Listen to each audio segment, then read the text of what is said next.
what I'm sure a lot of you are noticing, whether you are job seeking or looking for other career opportunities to advance for what's next.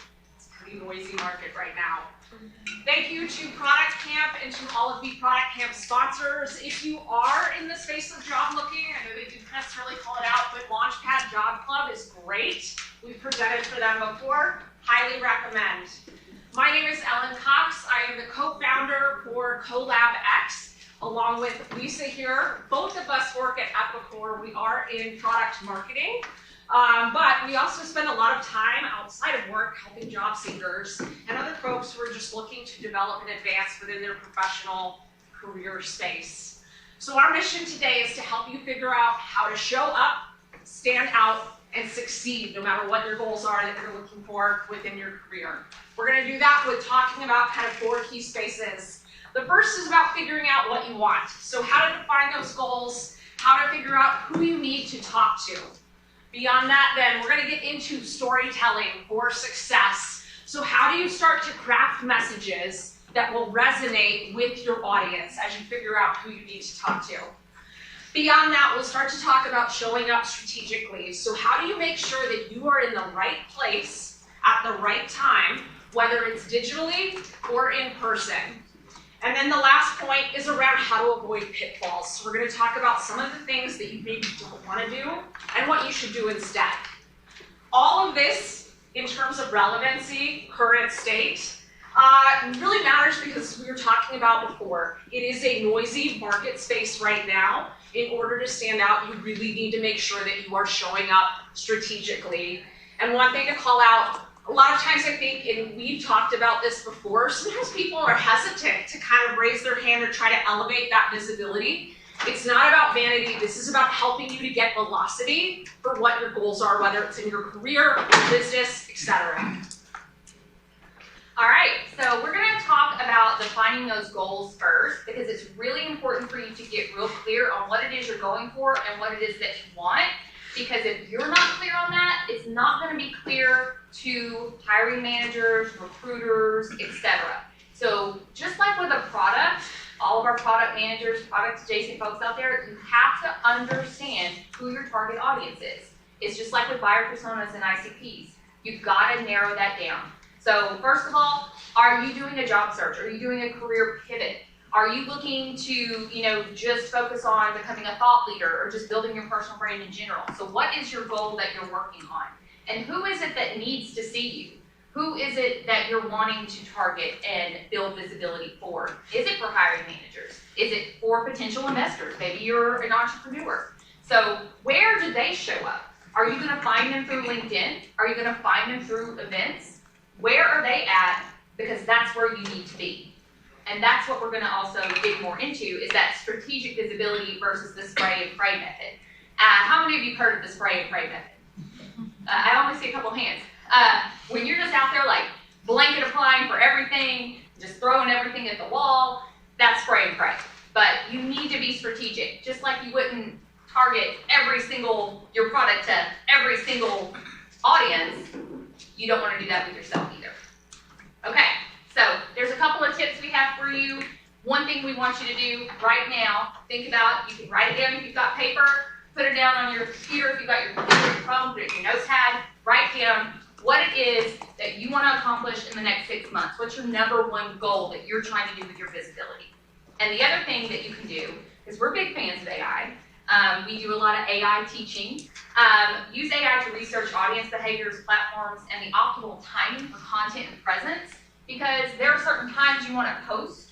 There are certain times that you want to avoid posting because nobody's going to see what you're putting out there. We're going to dig into more of that. I see you have something to say. I was going to say, yeah, we can talk about this. So both of us were going through a job search recently within the last year.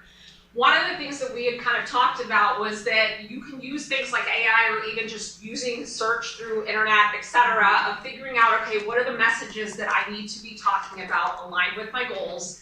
What are those best times to make sure that we're showing up? So as an example, you could go through and start to research of, okay, I am looking for a new career opportunity. Maybe it's within a product management role. You can start to look for, okay, Where are companies that are going to be hiring most active? Where are they looking for people? So maybe you identify it's LinkedIn and a few other channels, or even you're specifically interested within Austin area. You're looking for event opportunities. You can figure out things of like, what are the times of day that people are most likely to be on LinkedIn, where if I post something related to thought leadership, people are more likely to see it. I was in a layoff period for about 8 months, and through my research, I found that the best times for me to post content were Tuesdays through Thursdays from 8 a.m. to 10 a.m. That was the magic time period for me, where I got the most engagement, the most impressions. Now, it may be different for you, depending on the audience that you cultivated, but you figure this out by testing and research, and you can use AI to help you with that. Because if you have LinkedIn Premium, one of the things you can do is check that out. And also you can do general AI searches and ask these questions too if you don't have LinkedIn Premium. There's always a way around those things. Okay. Awesome. So next thing that we're going to talk about is crafting that story and having that strategy in a way that will resonate. So you want to make sure, right, at this point we've talked about step one. You figured out where you need to be, who you're talking to. Now you have to figure out what is the message that's going to resonate. And again, whether it's in person that you're meeting people and you need to have an elevator pitch for what you're hoping to get out of those interactions with people, or whether it's that you're posting things online and you're hoping to gain traction for your business, for example. So the first thing that you need to really take time to define is who you are. Figuring out what is it that you offer as an authentic entity. What are things that you know kind of truly about yourself in terms of your voice, your tone, etc. From there, you're going to start to then think about what are the things that you bring to the table, right? If we were marketing a product, we might think about what are the differentiators, or what are things that I can talk about for my product and make it different from other products out on the market. What do you have to offer in relation to where you are trying to go? Maybe you have expertise within AI operations and you have ability to talk about how to operationalize the use of AI. Being able to kind of speak to those things. What results have you driven? Any type of experience that you have.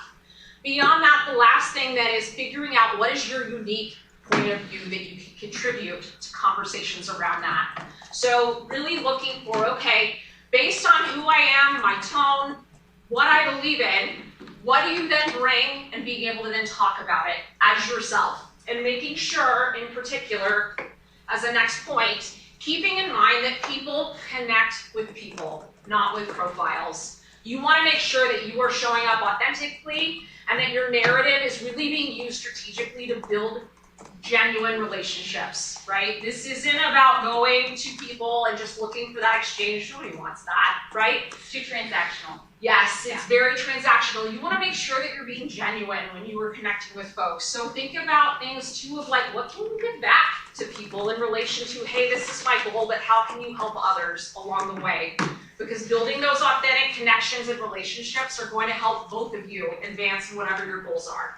And we're going to talk a little bit more about how to do that. One of the things I wanted to touch on here too is when it comes to that authentic foundation and the things you bring, all of you at some point, I'm betting, have done some sort of career assessment or personality profile. Who in here has ever done anything like the Big 5 personality test or the Strength Finder assessment? Like, raise your hands, like, show me.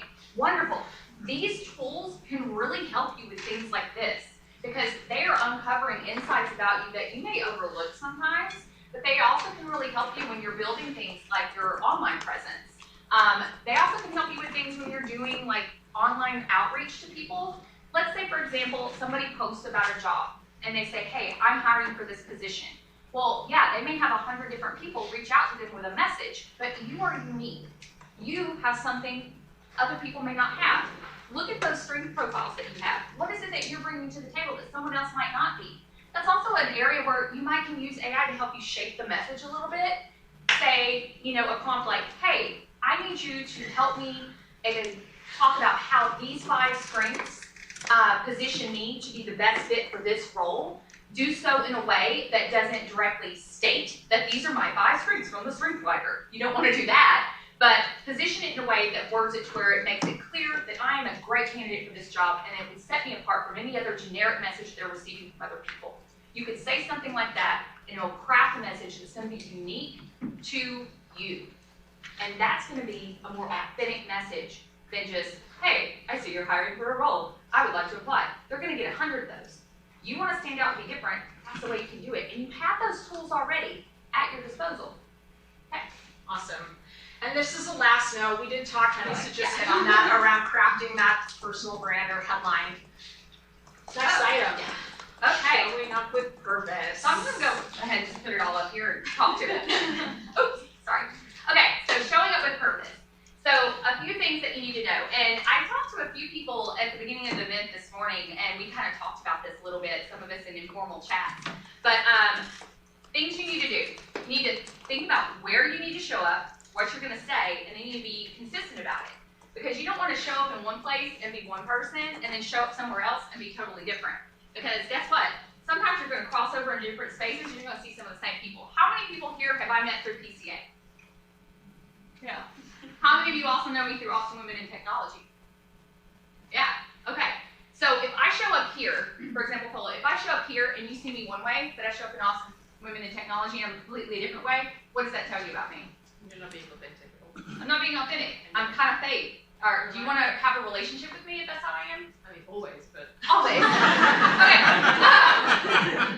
Well, you know, Paula just loves me, that's what it is. But if I'm doing that, you're going to come off as fake. Like, you don't want to do that. So you need to think about how you show up in different spaces you come to. But also think about the spaces you're in. I'm in Awesome Women in Technology because it's adjacent to the spaces that I like to work in. I'm product marketing, I work in tech. It makes sense that I'm in that space. I'm also in ProductCamp Austin because I work in product, so it makes sense.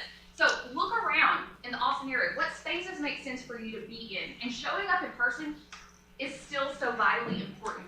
Not everything can be online, but building your online presence is still really important as well. And we talk about LinkedIn and having a great LinkedIn profile, having a great, headline and that sort of thing. But it doesn't stop there. You also need to be active on LinkedIn. Post things. Post an article. And when you post the article, don't just Harvard Business Review article, I'm out. Post your thoughts on it. What did you think about it? Did you agree with it? Did you disagree with it? Was it total trash? You can say any of that. They want to hear from you, hear your thoughts. Because when hiring managers and recruiters are looking to see, hey, should I hire this person? They go to your LinkedIn, and they're not just looking to see your resume regurgitated. They're looking to see, are you active? What are you saying? They look and they check your comments. This is also where you want to be careful.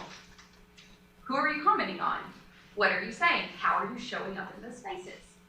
Who are you showing up on their page? Are you being consistent in how you show up? Are you being authentic where you show up? And I can tell you that it matters because we've been talking to a lot of hiring managers and recruiters lately because we run an event every fourth Tuesday of every month. And we've had recruiters come and share with us. They look at this stuff. They look at how you comment. And that can really move the needle for you. So, continuing on. Awesome. Leads us into our next step.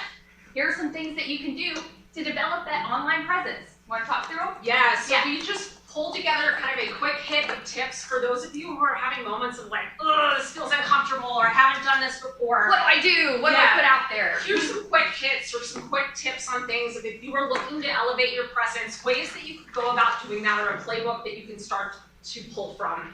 The first one is talking about a hot take. So sharing some sort of a view on a trending topic with your industry.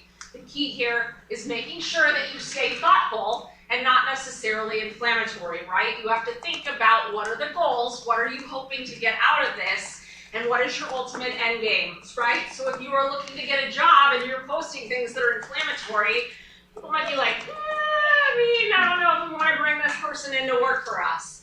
So having points of view, being able to engage with people on those points of view, even if you disagree with the direction a trend is going in. For example, AI governance, hot topic right now. You may have some thoughts on it. How can we use AI ethically? How many of you have an opinion about that? Come on guys, don't be shy. I know you do because I was walking through the room earlier, I heard people talking. So you have a thought on that. Great, talk about it online. As long as you're not ranting and raving, you should be good. You just walk that fine line. Walk that fine line. Awesome. Next one is just around behind the decision. So talking through a backstory around how you made a product-related decision, showing the thinking process or things that your team went through. Obviously, you need to be careful about making sure you're not sharing information that's proprietary. Don't forget your NDAs. That you can't do about your business, but maybe you all have launched a huge product, something's been successful, and you're talking about certain aspects of it publicly, and you can talk about your leadership role within that. That's a great opportunity to kind of up-level some of the work that you're doing behind the scenes. You can also do conversation starters, asking your network questions. People love to be able to provide their points of view, so engaging or crowdsourcing for input. And then also, as Lisa was referencing before, you can do a takeaway where you share something that you've read recently and some key thoughts that you got out of it, but also, again, inviting people to either read the same article and respond back, or talking with you about what their thoughts were. If you are looking to do something of like getting your voice out there on a consistent basis, there are also, as a tip up here, just you could do things of like finding templates to keep track of things you want to talk about, or a notes app to drop in like, hey, these are the 5 topics I want to post about in the next month or 2. There's also free templates out there, or you can always use AI. And, set aside, like, maybe in the morning, read your tech news, your top headlines. Maybe you'll have a little something you want to drop in about that. That's an easy takeaway, and there's an easy post, and you're showing that you are actively paying attention to what's going on in the market. That is also a really great thing to do when you are looking for a new opportunity, showing that you're aware of what's going on in the marketplace. Awesome. We're going to talk next just around pitfalls, things to avoid, what to do instead. Yes, you want to make sure you're not networking like it's, a couple decades before. You don't want to be doing transactional networking. It's not, hi, can you give me a referral at your company? Hi, can you tell me who the hiring manager is at your company? I know we just met, please. Okay, you want to be careful, because that's really transactional. You're just immediately asking for something, okay? Build a relationship. Ask the person something about themselves.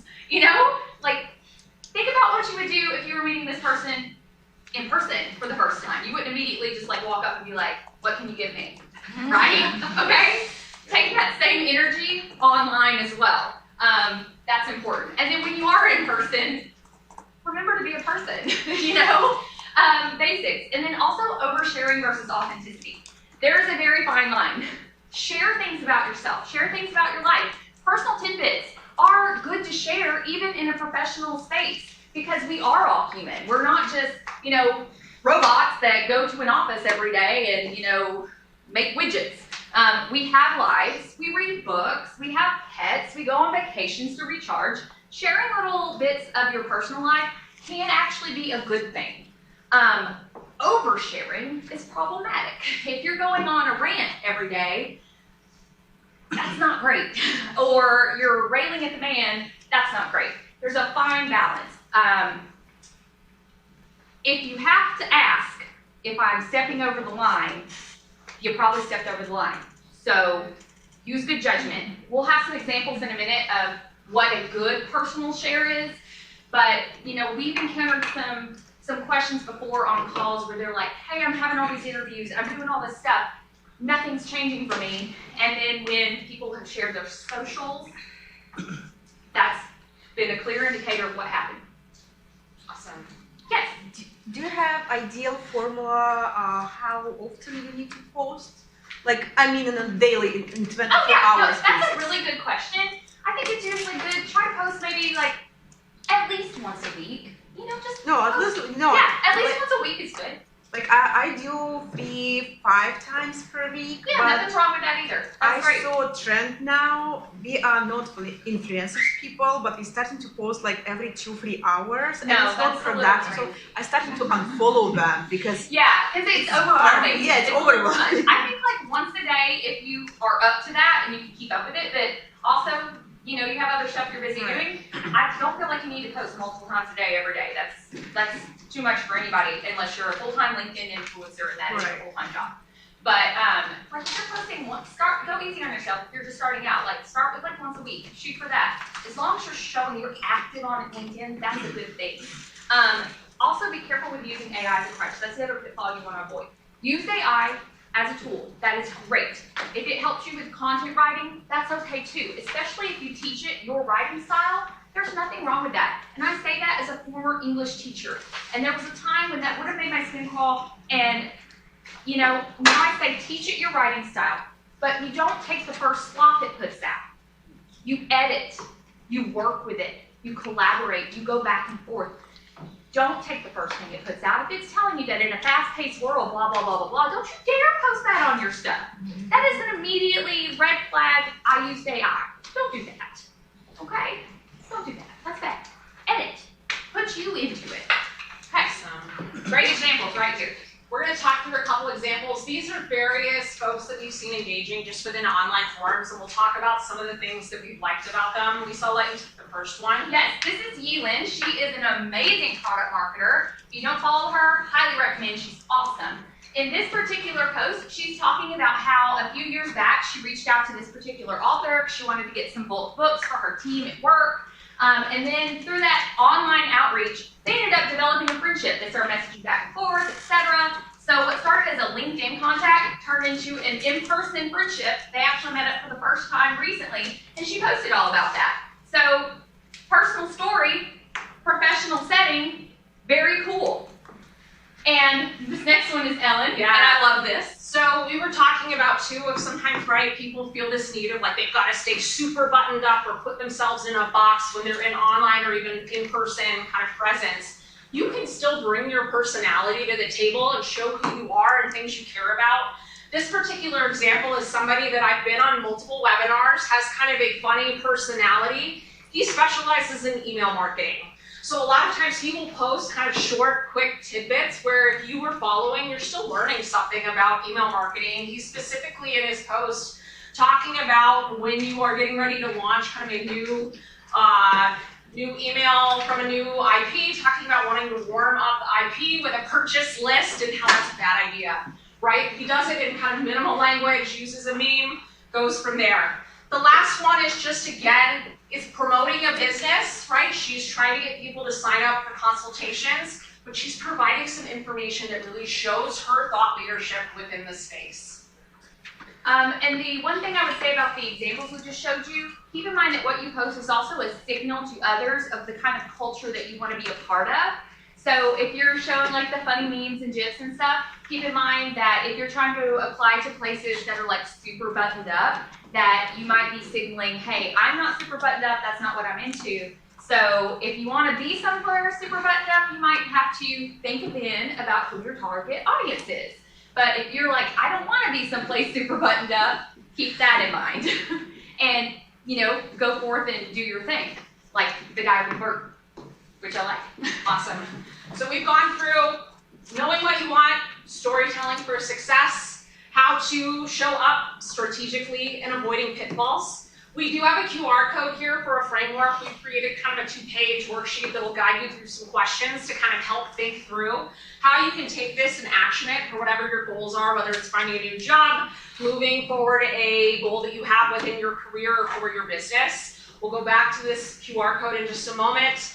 Outside of that, we're open to questions, and we would also love to connect with you all on LinkedIn. If you have enjoyed this presentation, would like to continue to connect, we also have our QR code for CollabX if you're interested in engaging with some of the events that we have through that in the future. So we are here, we're ready to answer questions, anything that we can help with, or thoughts that you have.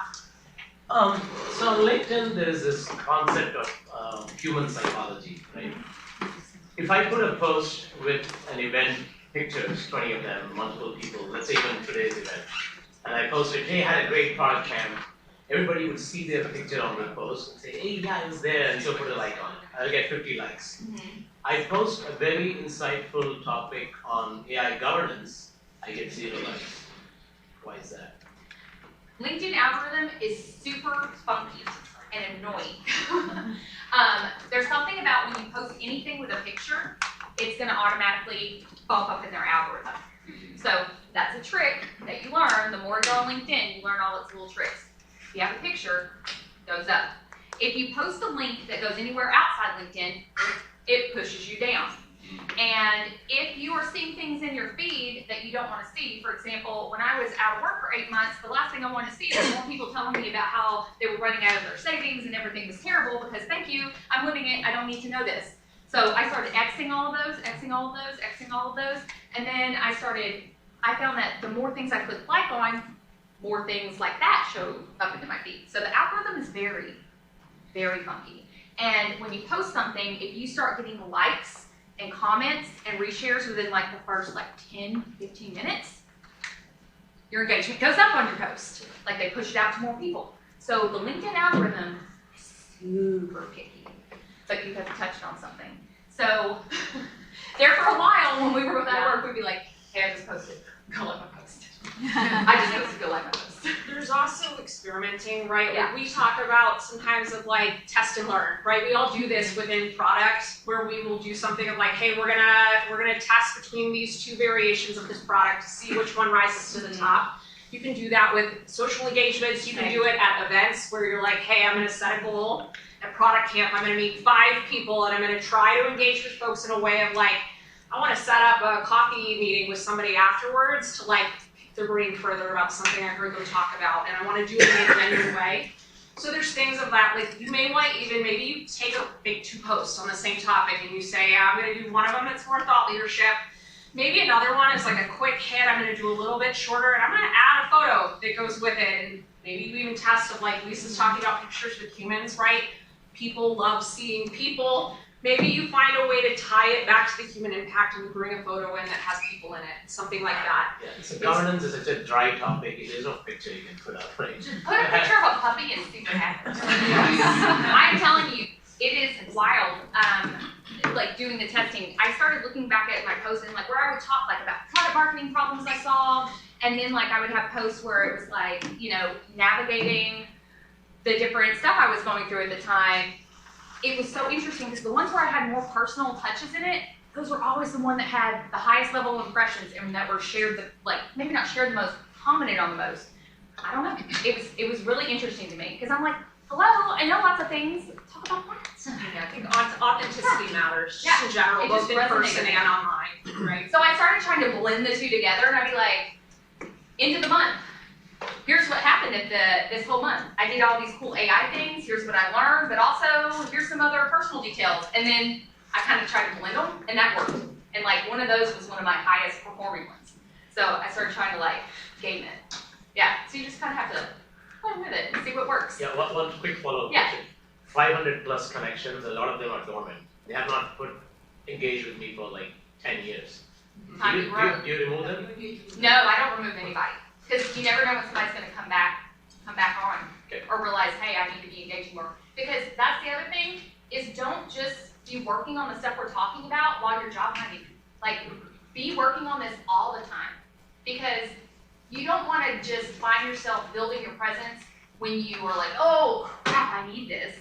You want to have it all ready to go. You want to already have a community to lean on. You want to have already built a presence so that when you absolutely are desperately needing it, you've already established it. But it's never too late to start building it either. I equate that as building the train tracks so that the train has to go. Yeah. Whatever you need to train And to I make the think station. that we have to wrap it up because the next person will take their time. Yeah.